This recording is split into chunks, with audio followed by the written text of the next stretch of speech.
Hey, watch where you're going there, Bullwinkle.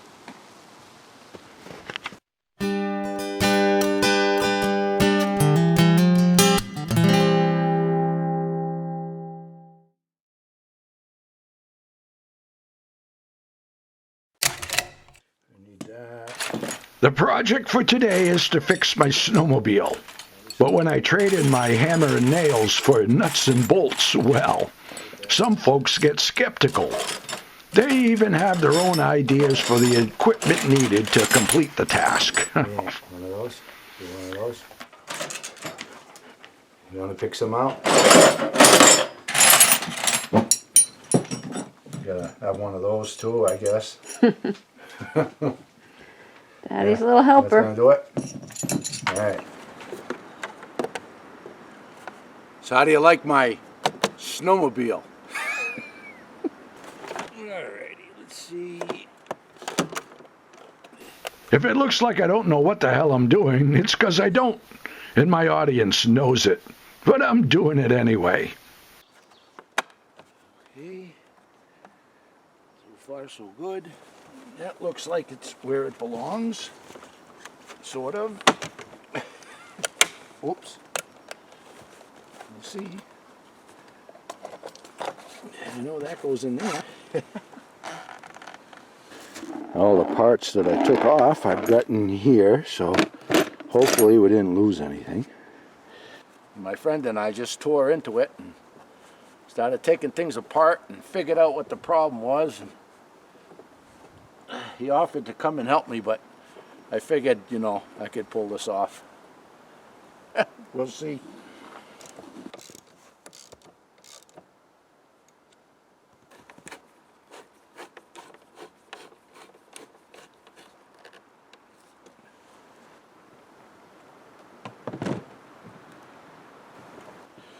Well, let's give it the old test.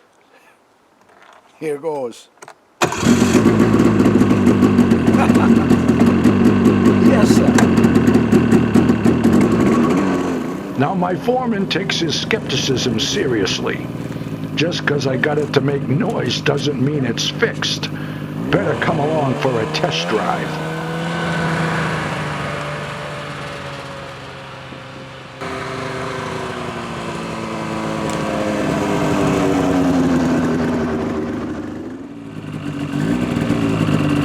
Well, looks like I passed the test.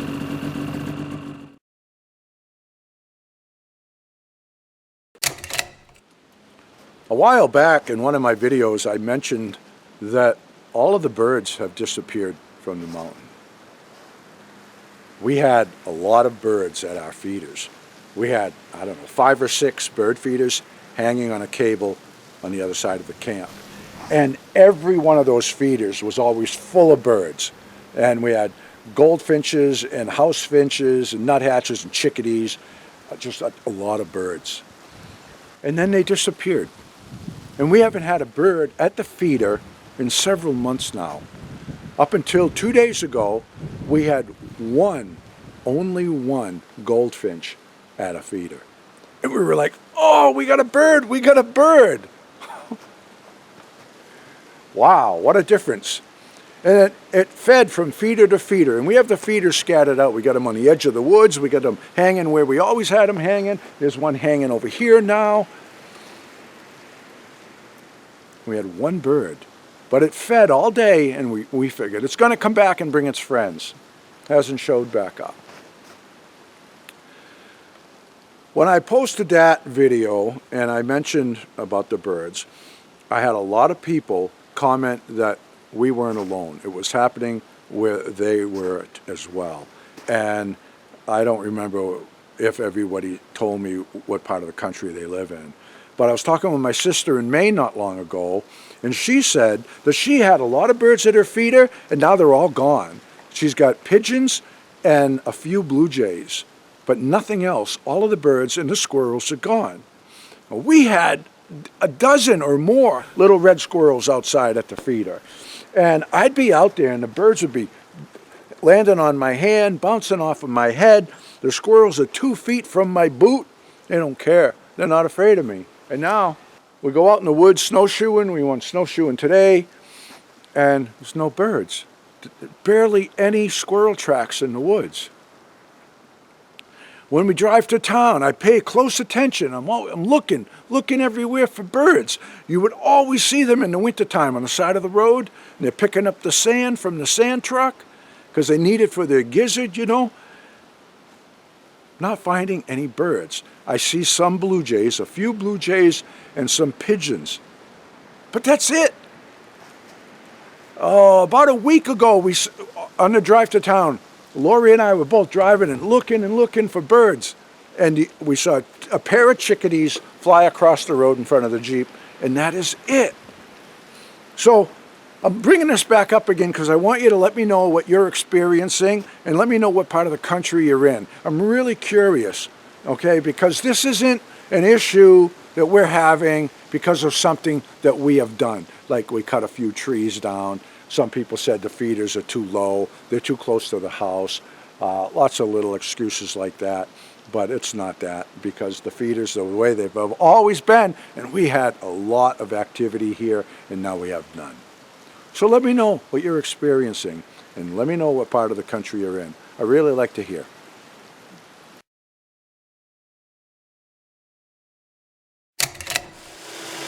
You hear that? Listen to the stuff.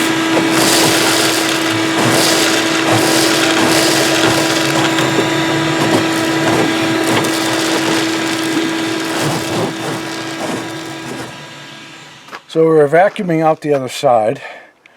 Couldn't believe the amount of stuff we could hear going through that vacuum hose. A lot of rattling, you know, from seeds and stuff. And then Laurie goes, look at all the seeds and stuff on the driver's seat. Where's that coming from? Because the only hole in the headline is over there. And look at this. Look at that. Wow, it's just packed full. It is. It is. Freaking things. Yeah.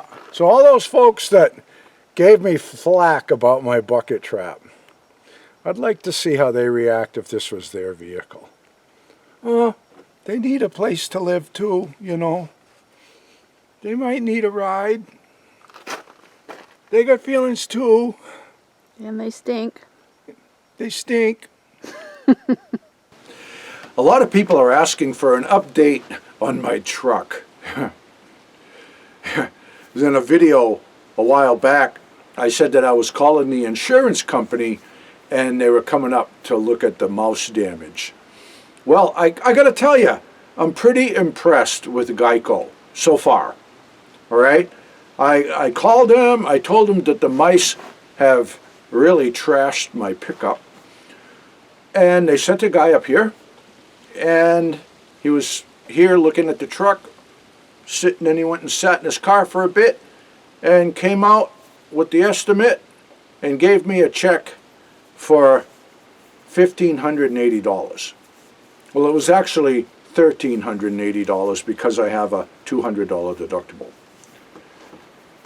which I was expecting to get a runaround. They cut me a check on the spot.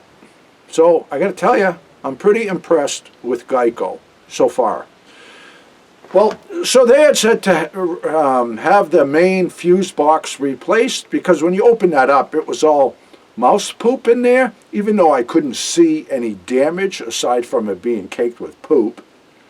They replaced that. It seemed to help, but it didn't fix the issue. And then I had the cluster replaced. And although my truck hasn't tried to start itself like it was, when I drive, lights are flashing on and off on the dash. So there is a wiring issue somewhere in there. So I'm not really sure what's going to happen next. I told the insurance company, and we've got to look further, and whether they pay some more or whatever, I don't really know. But so far, they came up, I got mouse damage, and they cut me a check on the spot. That's pretty good. So I'm impressed with that. But as this whole saga unfolds, I will keep you up to date. Well, I haven't done a little Q&A segment in a while, but the questions are stacking up, and I'm going to address a few of them here this morning. The question of the month is my New York cabin. A lot of folks have been asking about that. They want to know if I still have it and do I go there, all of that. So, yes, I still have it. We plan to go there several times this year, but as you know, we set a lot of goals for the year. And to conquer our dreams and achieve our goals, a lot of things had to be sacrificed. So, I didn't get to the cabin this year, but it's in good hands. I have someone taking good care of the place. Now that the workshop is coming into the picture, once I have it completely ready to furnish, I'll go to New York and I'll get the rest of my stuff, and then the cabin's going to go on the market. I really miss it. I love the little place, but I don't get up there as much as I'd like to. I dread the 6-hour drive, so I'm going to put it on the market. And when I do so, I will make an announcement here on my channel. My hunting season, lots of folks asking about that. Well, to be honest with you, I had a great hunting season. I really did. Got some meat, but after that, I had been seeing some really nice bucks on my trail cameras, and I just decided to pursue them. I wasn't really in need of a lot of meat because, well, for one thing, I did harvest some, and then I was helping a friend cut up 4 of his goats, so he gave us a bunch of meat. And then he had went hunting in Maine and his nephew got a moose, so he set me up with a bunch of moose meat. And then another friend of mine gave me some more moose meat and some venison. So the freezer is full. And I spent a lot of the season out there just filming deer. And I had a wonderful time. I really did. It was a very, very rewarding season for me. And it's quite thrilling, actually, to have. I had like a nice 7-point come in, and I just filmed them with my video camera. And it was really cool. So I had a great hunting season. A really, really good one. All right, the Frankie song. Frankie and the Boss, huh? That song was a gift from a friend of mine. He did a wonderful job. I can't thank him enough for that. Lots of folks loved the song. But it's not a good fit for every one of my postings. So I don't put the song on the end of a tutorial and stuff like that. It just doesn't belong there. It belongs on the end of the vlogs, and that's where I put it. But if I don't put it on the end of every video, I get a lot of complaints. Well, I'm just letting you know right now, it's going on the end of the vlogs, because that's where it belongs. You're going to see a lot of changes in my channel coming soon. I started it out as the Boss of the Swamp. That was years ago, and I explained how the name came about. It's really not a good fit for the content now, especially now that we are going to be getting back into real homesteading. I didn't really title anything to do with homesteading over the last few years because we didn't even have a garden. But now we're getting back to where we were before, and I'm going to change the banner, the cover art, the channel name. I'm still going to have Boss of the Swamp, but it's going to be in there as a tagline. I'm not going to drop it entirely because it's too branded now, so it will stay. But you're going to be seeing some changes in my channel coming soon. But they're all positive changes. And having the workshop, I'm going to have another place outside of the house here where I can go and film, so I will film more often. That's the plan anyway. Okay, one more question. Lots of folks asked me if I was going to bury an electric line between the shop and the camp, and absolutely, because on the roof of the shop is where the solar panels will go. I haven't put them up right now because in the winter the sun is too low in the sky. All right, we're on the edge of a slope, and as it sets down behind the summit, it doesn't shine on the shop for very long. But once spring rolls around, it's in direct sunlight. And right now, the extension cord would just have to be laying on the top of the ground, which I don't want to do. So everything comes in good time. But it won't be long. A few more months, solar panels on the roof, and that will help us a great deal. So that is about it for now. You can keep the questions coming, and I will put these little Q&A segments at the end of the vlog occasionally, but they won't be at the end of every posting. So I want to wish everyone a safe, happy, and prosperous new year. All the best to you all, and God bless. Frankie and the boss out walking in the woods, living life happy and free.